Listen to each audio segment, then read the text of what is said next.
அவ்வல் கலிமா தையிப் மனமானது, லா இலாஹ இல்லல்லாஹு வணக்கத்திற்கு தகுதியானவன் அல்லாஹு தாலாவை தவிர வேறு யாரும் இல்லை.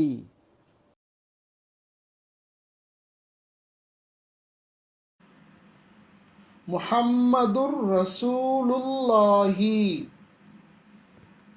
முஹம்மது ஸல்லல்லாஹு அலைஹி வஸல்லம் அவர்கள் அல்லாஹு தாலாவின் திருத்தூதராக இருக்கின்றார்கள்.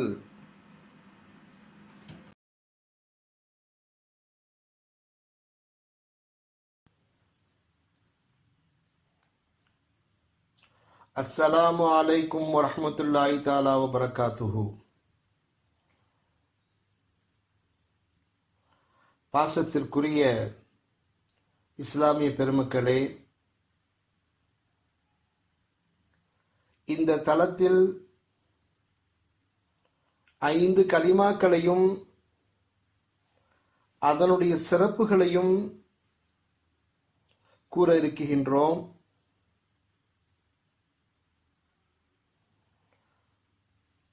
இந்த கலிமாக்களை நாம் அதிகமாக ஓதுவதினால், திக்ர் செய்வதனால் நம்மளுடைய உள்ளங்களுக்கு ஒரு விதமான ஆனந்தமும் நிம்மதியும் அடைவதை நாம் காணலாம். ஏனென்றால் அல்லாஹு தாலாவாகின்றவன் குர்ஆனிலே கூறக்கூடிய சமயத்தில் அலா பி திக்ரில்லாஹி தத்மஇன்னுல் குலூப், அறிந்து கொள்வீராக, நிச்சயமாக அல்லாஹ்வை திக்ர் செய்வதனால் இதயங்கள் அமைதி பெறுகின்றன என்று கூறுகின்றான். பொதுவாக இன்று உலகம் எங்கிலும் அமைதியின்மை காணப்படுகின்றது. ஒவ்வொரு நாளும் குழப்பங்களும் அமைதியின்மையும் நிறைந்து இருப்பதை நாம் செய்தித்தாள்களின் மூலமாகவும் பலவிதமான நிகழ்ச்சிகளை பார்ப்பதன் மூலமாகவும் நாம் கேள்விப்பட்டு வருகின்றோம். குழப்பமடைந்து நிம்மதியற்று இருக்கும் மனிதர்கள் தனிப்பட்ட நிலையிலோ கூட்டான முறையிலோ அல்லாஹு தாலாவின் பரிசுத்த திருப்பெயரை அடிக்கடி கூறி திக்ருகள் செய்து நமது உடலுக்கும் உயிருக்கும் பாதுகாப்பாக அதனை ஆக்கிக்கொள்ள நாம் முயற்சிக்க வேண்டும்.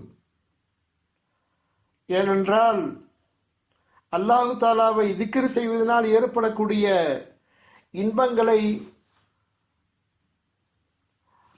சுகித்தவர்கள் தான் அதை அறிந்து கொள்ள முடியும்.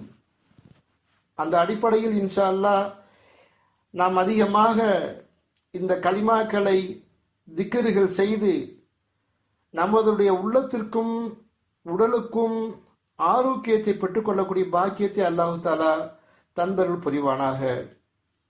முதலாவதாக அவ்வல் கலிமா என்ற கலிமாவுடைய விஷயத்தை இன்ஷா அல்லாஹ் இப்போது கூற இருக்கின்றோம்.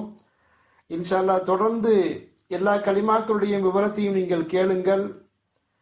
பிறகு அதன் மூலமாக திக்ருகள் செய்து அல்லாஹு தாலாவுடைய அன்பையும் அருளையும் பெற்றுக்கொள்ளக்கூடிய ஒரு வாய்ப்பை அல்லாஹ் நமக்கு ஏற்படுத்தி தருவானாக. முதலாவதாக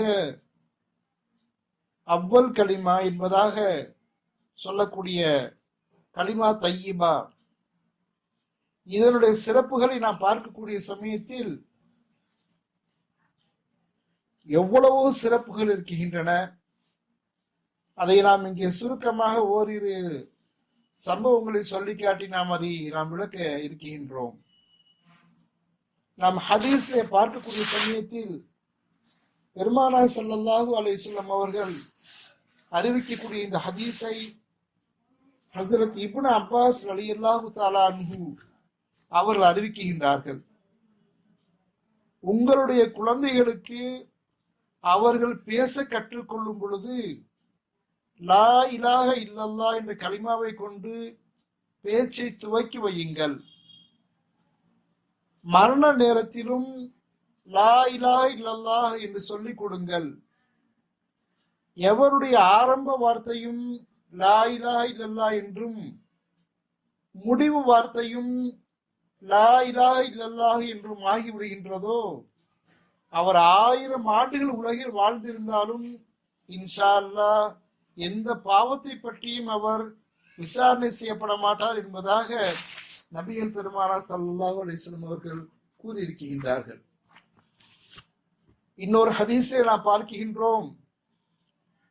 ஹஸ்ரத் அபூ தர்தா ரலியல்லாஹு தஆலா அன்ஹு அவர்கள் இந்த ஹதீஸை அறிவிக்கின்றார்கள்.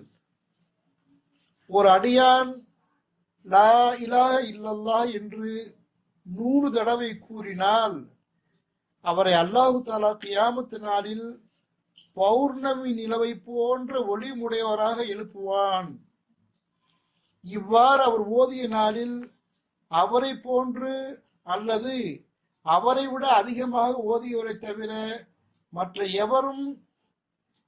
எவருடைய அமலும் சிறப்புக்குரியதாக ஆகாது என்பதாக நபிகள் பெருமானார் ஸல்லல்லாஹு அலைஹி வஸல்லம் அவர் கூறியிருக்கும் பொன்மொழிகளையும் நாம் பார்க்கின்றோம். இன்னொரு ஹதீஸிலே நாம் பார்க்கின்றோம்.